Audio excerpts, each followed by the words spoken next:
Beautiful people. My name is Kruti Parekh, and I'm the program coordinator for Free LA. It's in partnership with YouthBuild and the Youth Justice Coalition. 9 years ago, I met Maritza. At that time, she was 13 years old, and she was fighting for her mom, who had been incarcerated 13 years young. We were at a community meeting. She had at that point become a youth organizer. And we were at a community meeting for Susie Peña. I don't know how many of you remember her, but she was 1.5 years old when LAPD SWAT took her life. In another community, they would not allow a 1.5-year-old to be shot and killed. Hopefully it would take days and days of negotiations to try and prevent that type of death. In another community, a 13-year-old would be in school, enjoying her childhood. She wouldn't be fighting for her mother's freedom, so a mother and a daughter could be in the same house, living together, supporting each other. About 2 years after that, I decided that I wanted to work at the Youth Justice Coalition, because there was nothing more important to do with whatever time I had on this earth. And I met with the youth organizers to really talk about their dreams. And one of the very first things that all of the youth organizers agreed on was that we needed a school. We needed a place that was critically, radically redefining and rethinking education. So Maritza and I, another person in this room, and a few other organizers really came together to start Free LA. It's my honor to introduce you to Maritza Galvez.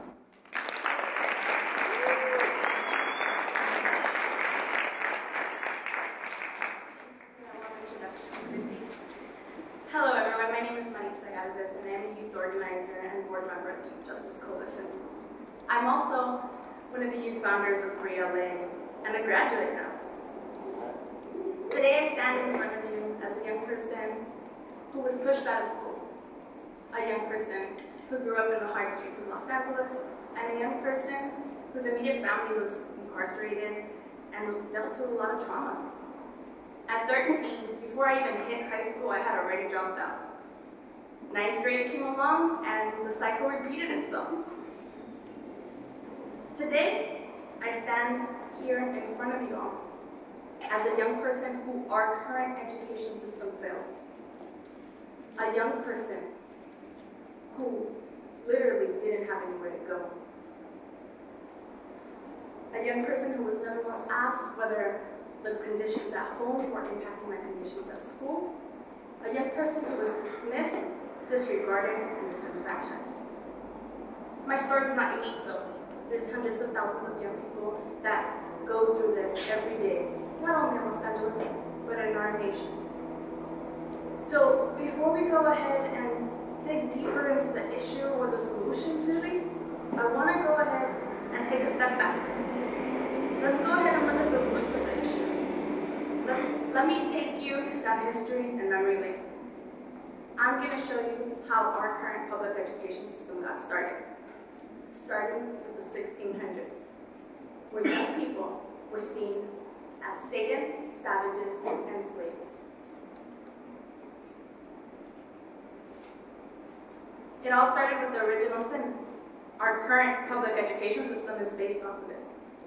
And I'm sorry if I'm doing a little bit of a history lecture, I'll go ahead and try to speed it up. It's more than anything just to address the root causes. The Puritans believed that young people were born close to the devil. They believed that the role of society was to wrestle Satan out of the child. The first public schools were created with this belief in hand. The Massachusetts Old Saint and Luther Act of 1647 started our first school. Its role was to instill discipline, structure, and fear into the child in hopes that the devil would go away. Schools with this in hand, with this belief in mind, were made to look and run like Puritan churches. Till this day, we go ahead and sit in a classroom with strict rows, and an adult is all-knowing, and young people are empty vessels. So let's fast forward to the 1800s, where youth were seen as cheap labor. The Industrial Revolution went ahead and gave rise, was a perfect backdrop for this. Horace Mann was known as the nation's first well-known state secretary of education. He argued in 1837 that public education's goals were to create an industrious class of women and men who obeyed the law and were diligent in their work. Throughout the 1800s and 1930s, the majority of American young people were not students, they were workers. Moving on to the early 1900s, we began to see what is now considered classroom management. William Chandler Bailey was the leader in this. He spearheaded it. But it's unfortunate that the belief was very different than what now we consider. He can be quoted as saying that one who studies educational theory can see in the mechanical routine of the classroom the educative forces that slowly are transforming the child from a savage little beast, from a little savage into a creative creature fit for law and order, fit for the life of civilized society. I'm summing it up, right? So moving on to the 1980s and the 2000s, where youth are seen as super predators, once again falling into the extremes of young people. 1985 was very, very historical and very impactful for young people as well. It marked the beginning of William Bennett as Secretary of Education. He's unique because he started zero tolerance. He nationalized it and made sure that young people had police in schools, that relationships were replaced with metal detectors, and that dog-sniffing dogs became a norm. So what happens when we build a public education system off of a history like that? What happens when that's our very basic foundation? What are the results? Let's take California, for instance, as an example. California used to be #1 in school spending. But like all things that crash and burn with a bad foundation, we now lead the nation in prison spending. We are amongst the lowest in school spending, and South and East LA lead the nation in school overcrowding, low test scores, push-out rates, and with only 40% of young people graduating. I'm almost done, guys. Stay with me. More so, there are more impactful results. Lives have been lost. When a young person is not in a classroom, they are on the streets. In 30 years, there have been more than 100,000 shooting victims in South Central and Wattsville. In West LA, 1 in every 78,000 young men are victims of homicide. In East LA, it's 1 in every 6,100. In South LA, it's 1 in every 2,200. When we see the City of Angels, we see really, as young people, the City of Los Angeles. We all know a young person who has passed away, a friend, a family member, a sister, a brother. So, what are we left with?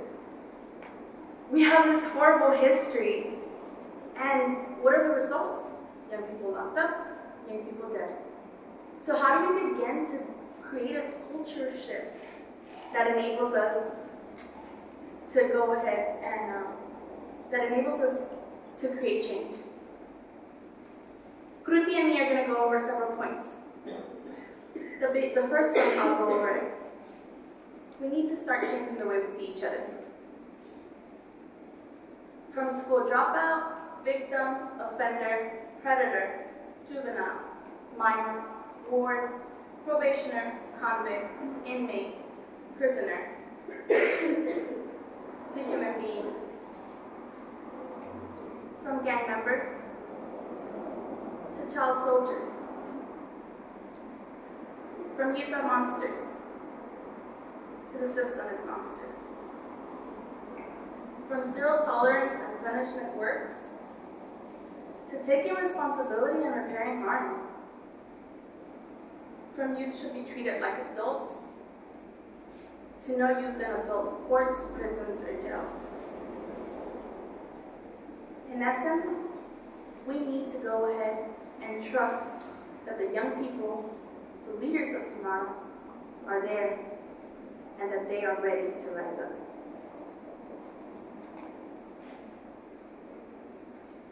Radically rethinking education is shifting from thinking that young people are little saints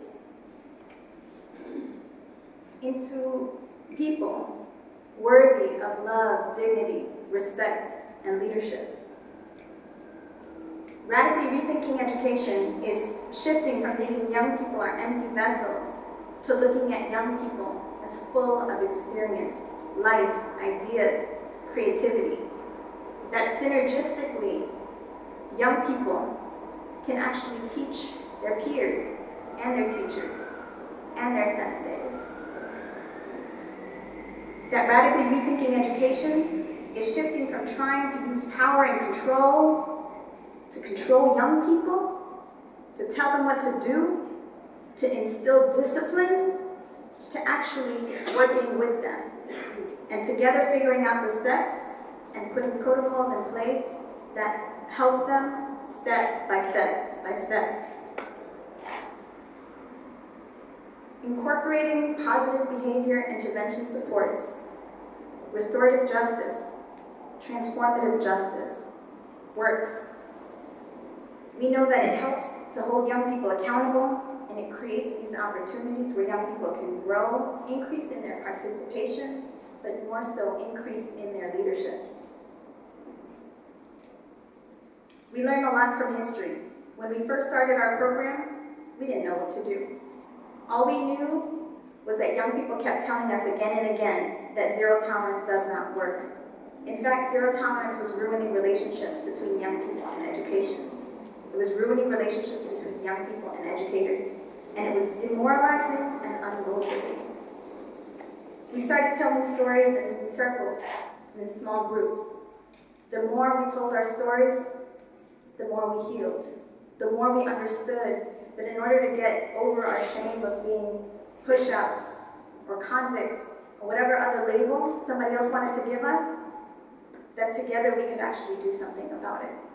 That we can get out of the isolation and we can actually heal. We noticed that the pain that we were experiencing, if we didn't heal from that pain, that we were actually taking it out on each other. We were creating and passing, recycling that pain to other people. Often the people that were closest to us, or whoever we considered as the enemy. And it was destroying lives, it was destroying families, it was destroying communities. We were burying youth in the grave one day and losing a young person to prison the very next. And the conclusion for us was that we actually had to protect ourselves. We had to protect our families, we had to protect our schools and our communities without relying on any of the traditional, historic, oppressive institutions that exist. We learned from indigenous peoples from all over the world, from looking at New Zealand's Maori restorative justice principles to South Africa's Truth and Reconciliation Council, to Oaxaca and Chiapas. We learned that, as Manny Mattis from Barrios Unidos said, who's one of our spiritual leaders in this movement, is that indigenous communities are always organized in circles, and that this is a key reason why the modern court, government, and corporate structures are so isolating for poor communities and communities of color. Peacekeeping is a part of our human nature and collective memory, going back in time. So we say, abandon this most recent history that Maritza talked about, and let's go further back. Let's go further back in people's history. And let's learn from the things that worked and incorporate them as we're radically rethinking education. We know that through restorative justice, through transformative justice, that it prevents violence, it repairs harm, it holds ourselves and others accountable. Most critically, it actually holds our institutions and our officials accountable, especially to break this addiction that we have to incarceration. Because that's exactly what the culminating reaction and response is once so much fear, power, and control takes over. Lock them up, throw away the key. These ideas and concepts, again, are worldwide. But restorative justice internationally, what it did was it built relationships and simultaneously radically transformed the relationship that communities had with police, courts, and prisons. Unfortunately, in the United States, it has not done enough. In the United States, it's helped relationships, but it has not radically transformed the way that we're using police, courts, and prisons. That's why we use the term transformative justice. We know how young people need to be treated inside our school, but we also know that if we are not doing anything outside of our schools to transform communities, that they're going to continue to be harmed and traumatized and walk into our schools unprotected. And we understand that transformative justice is needed to protect, especially to decrease the fear, power, and control invested in today's U.S. police, courts, and prison system. So the question is, how and who does this work? You and me do this work. Maritza and other youth leaders do this work. Absolutely no police in our schools. Absolutely no guns in our schools. Absolutely no zero tolerance in our schools. You can't build peace with a peace.